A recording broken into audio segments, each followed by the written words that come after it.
There are mixed emotions on the campus of the National Technical Institute for the Deaf at RIT. The school's president, Alan Hurwitz, announced over the weekend that he is leaving at the end of the year. YNN's Scott Patterson and photojournalist Kurt Mueller take a look at Hurwitz's decision and his impact at NTID. This is a technical university. After 40 years at the National Technical Institute for the Deaf, Alan Hurwitz wasn't looking for a new job. I had planned to make this actually my last position. But then Gallaudet University in Washington, D.C. began a search for its next president. They contacted me, 4 or 5 times, and each time I said no, thank you, but no. Eventually, they convinced him to meet and put him on the short list. Like NTID, Gallaudet is a well-known school for the deaf and hard of hearing.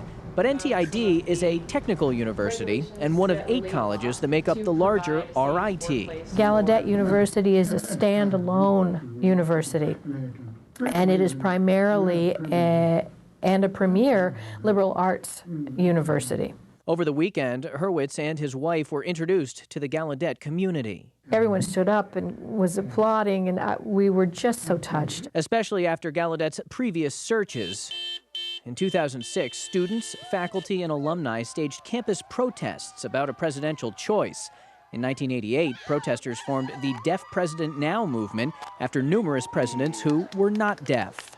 I think in comparison to previous search processes, I think this was a very, very transparent process. In his 11 years as the head of NTID, Hurwitz says he's proud of new outreach programs for high schoolers and even middle schoolers, as well as stronger ties with RIT's other colleges.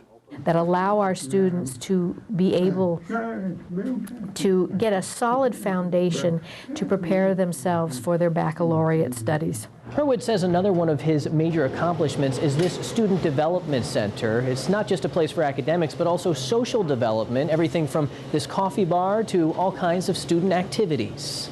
I think Rochester, if not the best, is one of the most deaf-friendly towns. The town where he and his wife raised their kids, a place he says they'll miss. I think reality is starting to hit me now, but I'm very, very excited about this opportunity, and my wife and I are both very much looking forward to it. Scott Patterson, YNN. On Monday, RIT announced that Professor James DeCaro will serve as interim president for 1 year while a national search is conducted for a permanent replacement. DeCaro is a former director of NTID. Hurwitz will stay on board until December to ease the transition.